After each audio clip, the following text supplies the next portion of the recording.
दुनिया की सबसे अहम समुद्री लाइफलाइन माने जाने वाले स्ट्रेट ऑफ हॉर्मुज को लेकर एक बार फिर बड़ा विवाद खड़ा होता नजर आ रहा है। वजह है अमेरिका के राष्ट्रपति डोनाल्ड ट्रंप, जिन्होंने ऐसा बयान दिया है जिसने पूरी दुनिया का ध्यान अपनी ओर खींच लिया। ट्रंप ने साफ कहा है कि अगर अगले 60 दिनों के अंदर अमेरिका और ईरान के बीच स्थायी शांति समझौता नहीं हुआ तो अमेरिका खुद स्ट्रेट ऑफ हॉर्मुज से गुजरने वाले जहाजों पर शुल्क यानी टोल लगाने पर विचार कर सकता है। ये बयान इसलिए भी चौंका रहा है क्योंकि कुछ वक्त पहले तक ट्रंप खुद इस बात के पक्ष में थे कि हॉर्मुज पूरी तरह खुला और फ्री रहना चाहिए। इतना ही नहीं, वो ईरान द्वारा किसी भी तरह का टोल वसूलने के खिलाफ भी खुलकर बोलते रहे। लेकिन अब उसी मुद्दे पर ट्रंप का रुख बदलता नजर आ रहा है।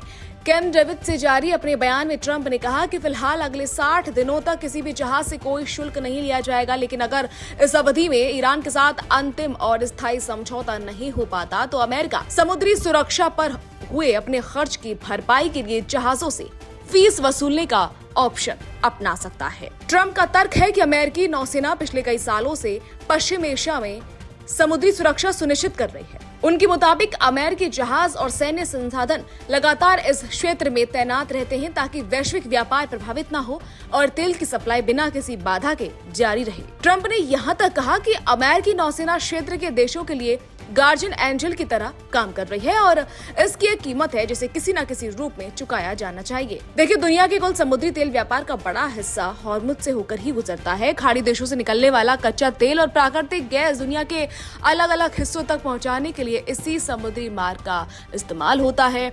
सऊदी अरब, संयुक्त अरब अमीरात, कुवैत, कतर, इराक और ईरान जैसे देशों की ऊर्जा आपूर्ति का ये सबसे महत्वपूर्ण रास्ता माना जाता है। यही वजह है कि हॉर्मुज में किसी भी तरह का तनाव सीधे वैश्विक तेल बाजार और अंतर्राष्ट्रीय व्यापार को प्रभावित करता है। दिलचस्प बात यह है कि ट्रंप का यह बयान ऐसे वक्त में आया है जब अमेरिका और ईरान के बीच नई बातचीत शुरू होने जा रही है। स्विट्जरलैंड के बर्गेनस्टॉक में दोनों देशों के प्रतिनिधियों के बीच तकनीकी स्तर की वार्ता होनी है।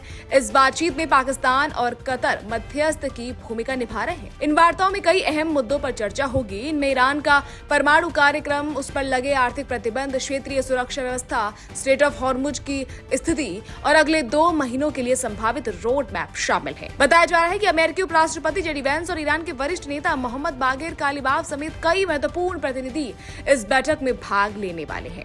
लेकिन बातचीत शुरू होने से पहले ही ईरान ने एक बार फिर स्ट्रेट ऑफ हॉर्मुज को बंद करने की चेतावनी देकर माहौल को और तनावपूर्ण बना दिया। तेहरान का आरोप है कि अमेरिका और इजरायल ने हाल ही में हुए समझौता ज्ञापन यानी MOU की कुछ शर्तों का उल्लंघन किया।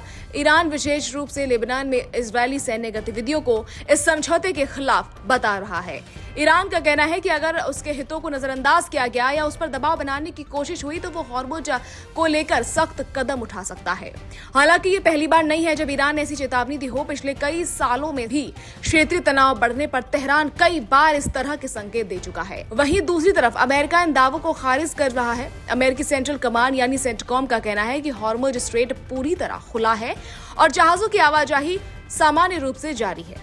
अमेरिकी नौसेना लगातार पूरे क्षेत्र में निगरानी बनाए हुए है और किसी भी संभावित खतरे से निपटने के लिए तैयार है। अब पूरी दुनिया की नजर स्विट्जरलैंड में होने वाली इस बातचीत पर है। अगर अगले 60 दिनों में अमेरिका और ईरान के बीच कोई ठोस समझौता हो जाता है तो पश्चिम एशिया में काफी टाइम से जारी तनाव कम हो सकता है। लेकिन अगर बातचीत फेल हुई तो ट्रंप के टोल वाले बयान और ईरान की चेतावनियां मिलकर एक नए समुद्री और आर्थिक संकट को पैदा कर देंगी।